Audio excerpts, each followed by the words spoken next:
Today, I want to talk to you guys about the Kettlebell Hinge. Last time I spoke to you guys about the hip hinge pattern using the stick. That stick was just there to help get you started into that pattern. A great little learning tool just to get you into a good position starting off and get really comfortable with that. Once you get to that point where you don't need that stick anymore, that's when we want to load it up and get strong with that pattern. We want to strengthen those glutes, the hamstrings, and it's a great little core exercise as well.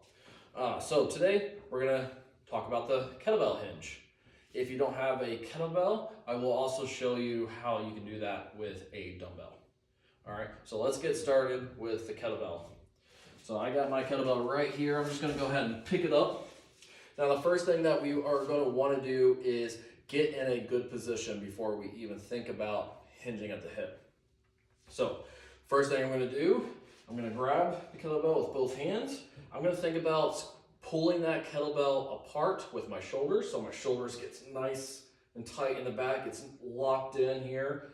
I'm going to get my core, my ribs down here. So I'm going to get those ribs down, core engaged. Act like somebody's going to punch you in the stomach. So you want to brace for that. So that's what you want to hold.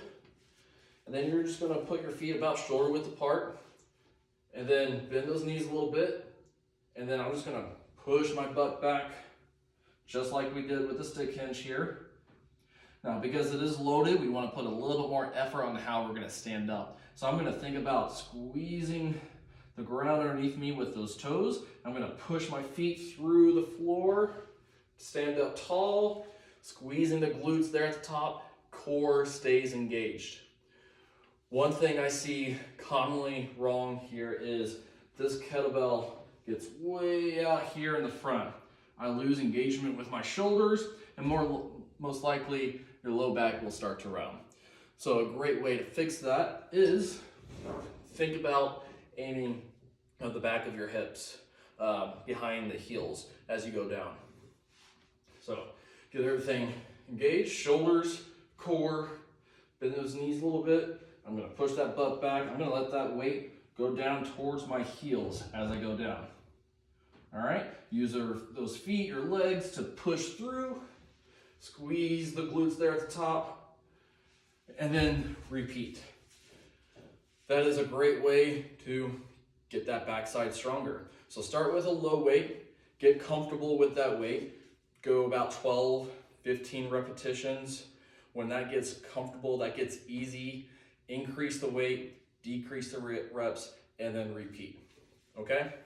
Now for those that doesn't have an option for a kettlebell here, I'll show you how we can do that with a dumbbell, all right? So with the dumbbell on its side, just like this, I'm gonna pick it up. With the dumbbell, it's gonna be a little bit harder to get those shoulders engaged, so you have to put a little bit more effort into those shoulders. So get those shoulders nice and tight in the back, squeeze the core, and same thing with the kettlebell hinge.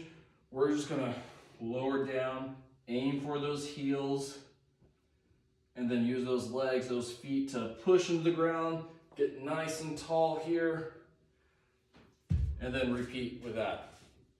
All right, so those are your two options to start from the stick hip hinge to a loaded hip hinge.